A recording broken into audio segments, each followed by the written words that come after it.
There are several things that strike me about our two readings today.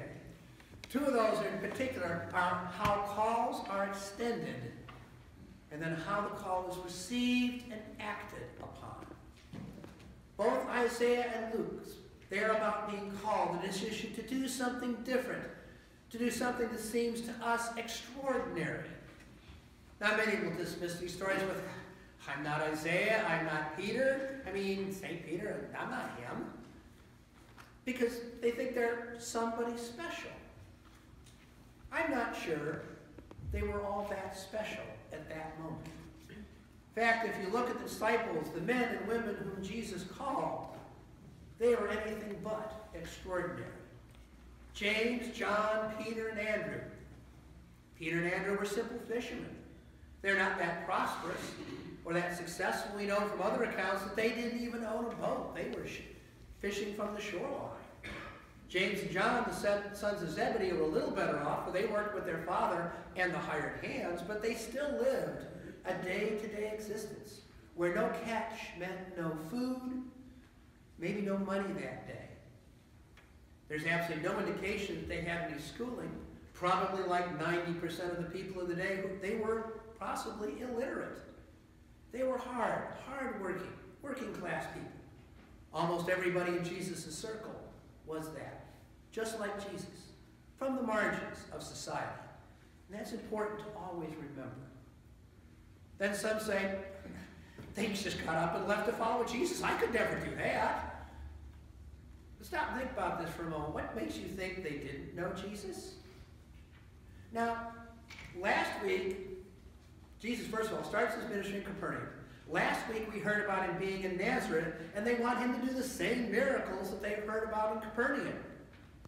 How could Peter, Andrew, James, and John not know him? Capernaum was a small town. I know, I've been there. The big synagogue might sit 100, 150, 200 people. It's a small village. Everybody knew everyone and everything.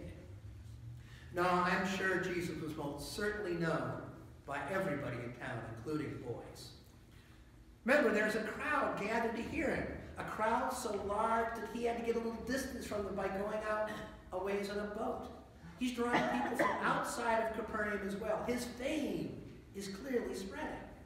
I truly believe that these four men knew Jesus and had probably listened to him several times.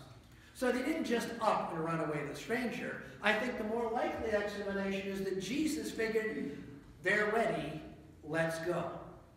And said, let's take the show on the road, boys. People often look past the scene in this, where he tells them to go out to deeper water and cast their nets again. This first call to do something that maybe doesn't make much sense. You can hear it in their reply. The disciples are in the we tried it and it didn't work mode. In the church world, that's the 7 deadly words. We've never done it that way before. Or we've always done it that way. Yeah. How many calls from God are killed off by that kind of response, that kind of thinking? Yet in the end, they do say, yeah, if you say so, we'll let down the nets. Jesus issues his call to them to make them fish for people then, when the last of the attempt of the night is wildly successful. Now, just before he issues this call, we hear some familiar words. Simon Peter. Notice he's already called Simon Peter. Who gave Peter his name? Jesus. Yeah. Says, go away from me, Lord, for I am a sinful man.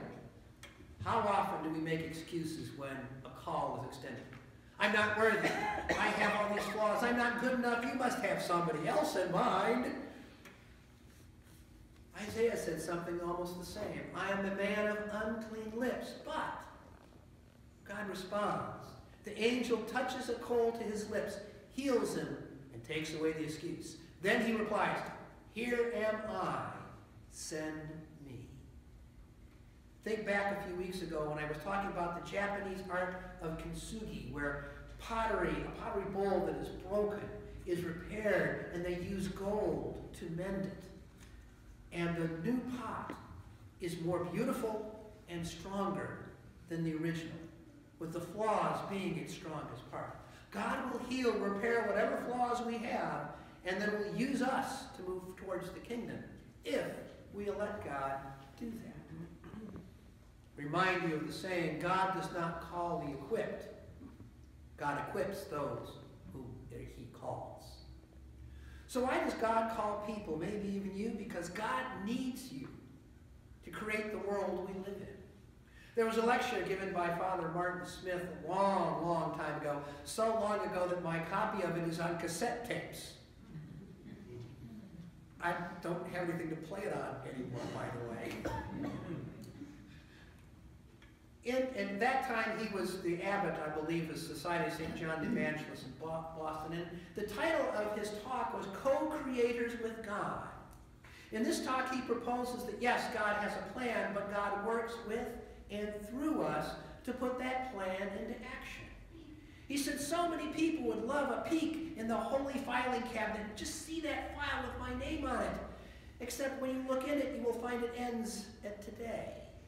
Because the rest of that file is still to be written by you and God in partnership.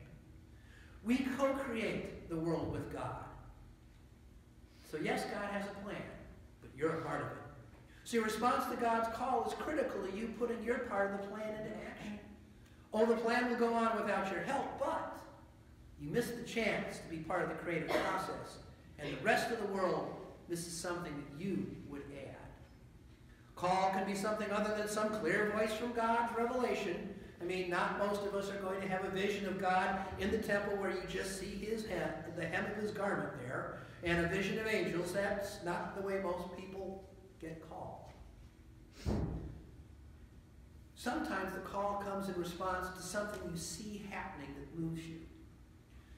Someone said to me, though, the problem the other day is, he said, Mark, I just can't watch the news anymore. It's too painful, too divisive, too depressing. And I certainly understand that. One of my favorite memes I saw the other day, I saw a couple of years ago, was, my desire to stay informed and my desire to stay sane are in direct conflict. But is sticking our head in the sand the answer? I don't think so. Is that what we are called as Christians to do? No. What are we called to do in response to our baptisms? Well, Richard Rohr gave a pretty good answer on Thursday morning. Christians are meant to be the visible compassion of God on earth more than those who are going to heaven. They are the leaven who agree to share the faith of God for the life of the world now, and thus keep the whole batch of dough from falling back on itself. A Christian is invited, not required, to accept and live the cruciform shape of all reality. It is not a duty or even requirement as much as a free vocation. Some people feel called and agree to not hide from the dark side of things of the rejected group, but in fact draw close to the pain of the world and allow it to radically change their perspective. They agree to embrace the imperfection and even the injustice of our world, allowing these situations to change them from the inside out, which is the only way things are ever changed anyway. Stop and think about the idea of your call from God is a call to be leaven to the dough of the world. Consider this a call to be someone who lifts up our world rather than allowing the world to beat you down, or it allows the world to be beaten down. What might it look like for you, all of you, to be leaven for the world? This is a vocation that you are free to choose, but also one you can walk away from. But one thing that is certain, I am sure of, is that the invitation will keep coming back. For you see, Jesus never gives up on anybody. God is always inviting you to be leaven. Always look at the call as an invitation, not a command. But Jesus says, do not be afraid. From now on, you will be catching people. This is not an or else command, an invitation to the boys who become the disciples. It's an invitation to you to come join him, share in Christ's journey. Be willing to embrace the imperfections and injustice of the world to bring change from the inside out, as Father Rohr says. Do not be afraid. Jesus is inviting you into something exciting, something wonderful, something holy, something life-changing. My friends, do not be afraid to say